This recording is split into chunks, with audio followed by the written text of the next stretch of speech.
One of the most common questions I'm asked by students is, how many references should I include in my assignment? Well, in this video, I'm going to give you the answer. Yes, I am. Why I'm negative. Back to the story. The website got some top tips. Helps people like me stop doing stupid things. So when you've got a written assignment, such as an essay or a research report, something where you're expected to have read some literature, you'll be asked to provide citations and references to show you have, in fact, read some of the literature and understood the literature, but also to show that you're able to find some of that literature. You know, do a literature search. And you'll be asked to provide a citation and reference for each of those bits of the literature that you refer to in your assignment.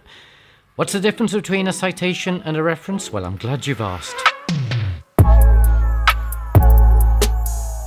So a citation is that bit that is in the main body of your text.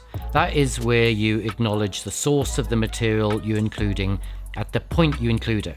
Right there, bang in the middle of the text. It's a thing you put brackets around. It's got the author's name there and the year of publication, and if it's a quotation you've put into your text, then you put the page number for that quote in your citation as well.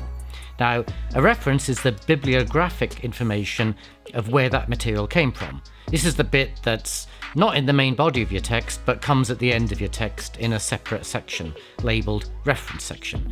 Oh, and don't label it bibliography, because a bibliography is all the things that you've read, including things you've not actually cited in your text. So you need to have a reference section, just the things that you've cited in your text. Now, there's a bit of variation to this, such as having footnotes rather than a reference section, but mostly in psychology you'll be using a reference section. But in any case, the same principle applies. The references are not in the main body of the text.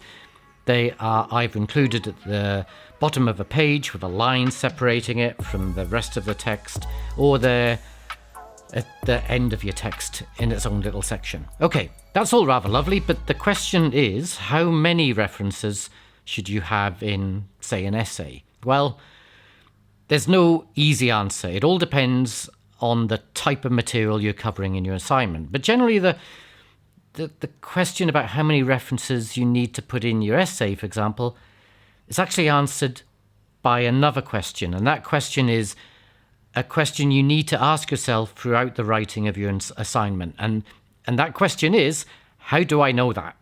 So, let me explain. Imagine you're having a conversation with a friend and you say, in the 18th century, it was illegal to wear a hat if you were bald.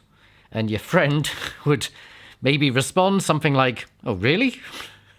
You know, an expression of doubt that might express a little bit of incredulity about the truth of what you've just asserted. You've got to be kidding me. And then they might follow up with, where the heck did you hear that?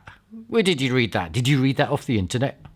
You know, it's a how do you know that question. Where'd you hear that? The internet. And you believed it? Yeah. They can't put anything on the internet that isn't true. Where'd you hear that? The internet. So someone is asking you to identify the source of your claim. You know, where the hecky poos did you get that idea? And where did you read it? Did you read it somewhere? Did you read it on the internet? Oh, look. Here comes my date. I met him on the internet. He's a French model. Bonjour. You know, they're skeptical about the claim, and they want to know where you got that material from, and they want to know if it was a reliable source that you got it from. You know, not some nutter writing a blog on the internet. Not that you got it, you know, you didn't get it from Donald Trump. Apologies for all you Donald Trump supporters out there. There are a lot of you. You will not disparage Donald Trump. Anyway, moving on. So, when you're writing, what you want is to have an imaginary friend, an imaginary critical friend. And it's good to have a critical friend. You don't want to create an imaginary friend who just tells you how brilliant you are. That's great for your ego, but can make you look really stupid. That's how people who can't sing end up as clowns on The X Factor. Apologies for those of you who can't sing.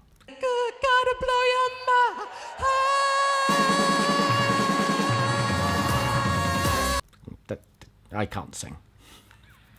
Yeah, that means I'm a clown. Anyway, I'm not going on The X Factor. Good luck.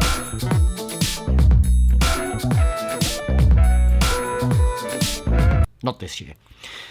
And when you're writing for an academic audience, actually writing for any audience really, you should anticipate that the audience is going to be skeptical. If you're full of bull, I'm coming for you.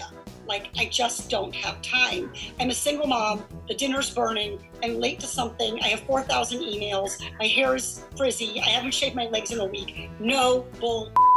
And having a skeptical audience is a good thing, as it makes sure that you're making solid claims, that your arguments are going to hold up to scrutiny. And that's what you want. You want arguments to hold up to scrutiny, because that, if you do that, if you make good arguments in, say, an essay or whatever assignment, then you're likely to going to get a good grade. It's going to be good for you. But that skepticism is within reason. Skepticism, whatever, you know. So that's septic. Do get regular septic pumping service. This is the single most important thing you can do for your system. Something else. That skepticism, nailed it, has to be within reason. If you were to say to your friend, hey, if it wasn't for gravity, we'd all fly off into space, and they responded, where did you hear that from? Yeah? Are you serious? If that's a response, it might be a sign that your friend maybe skipped a bit too much of school when they were young. So what you don't want to have is a critical friend who's an idiot. You know, they need to have a bit of common sense and at least a basic education. Smart, right? Very smart. Basically, if you're referring to something someone said, something someone did, or any sort of fact or figure that's common knowledge, then you don't need a citation. But if it's not common knowledge, then you do. How do you know when it is or isn't common knowledge? Well, there you need to use your common sense. You know, it's a judgment you have to make, and that's not always an easy thing to do. You know, sometimes you need to get advice from someone when you're not sure if everyone knows this thing. You know, so just get advice if you're not quite sure. Check with a colleague. The thing is, what you've got to have to do is, some way or another, you've got to have to put yourself in the shoes of other people who aren't you, and consider if it's reasonable that they would know the thing that you know. And if it's not reasonable that they would know the thing that you know, then you need to provide the source of the material you're presenting to say where that knowledge came from. You know, it's the reasonable person argument. It's a test of many things we do when we want to figure out if we should be doing what we're doing. But when we're writing for a particular audience, you also have to think about what's reasonable to assume that particular audience commonly knows. So it's just a little bit of a tweak there in terms of what a reasonable person would know. You just think, what would a reasonable person in my audience know? So, how many references do you need for an essay? I still haven't answered it, and I'm sorry about that. It's because it all depends, you know. It all depends on the nature of the claims that you're making in your assignment. How many of those claims are not common knowledge claims? But there's a caveat to this. Some of your claims might not be common knowledge, but you don't need a citation or a reference. Those are claims based on your own lived experience. Usually,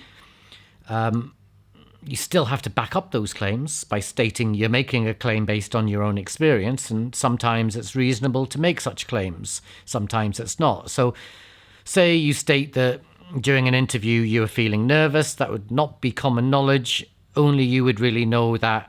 And how did you know it? Well, you might back it up by, saying that you knew that you're nervous because your hands were shaking when you tried to lift a glass of water up to take a sip of water in the interview. But sometimes you can just state that, I was feeling nervous, and that's enough. You don't need evidence. If you say you're feeling sad, people aren't going to turn around and ask, how do you know that you're feeling sad? Or they're not going to say, no, you weren't feeling sad. You just say, actually, I was feeling sad because I was the one feeling it. So you don't have to worry so much, except psychologists. Some psychologists will say, no, you weren't feeling that at all. I'll tell you how you were feeling. But anyway, with that exception, if you make a statement about your own feelings, you don't really need to back it up in any way. You're feeling it. Yeah, you can't be proven wrong. So, a piece of reflective writing, you don't really need references, and you don't need citations, even though you're not making claims based on common knowledge. Okay, back to that question. How many bloody references do you need for an assignment? Well, if you're mostly citing common knowledge or your personal lived experience, in an essay you don't need many at all. But for a typical academic essay, say 1,500 words long, 10, 15 references. That's as close as I can get to an answer. And it can be more, it can be less, it all depends. But 10 to 20 should be fine.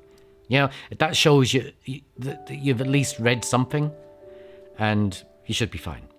But I can't give you anything more specific than that, because it all depends. It all depends on the material that you're including in your essay.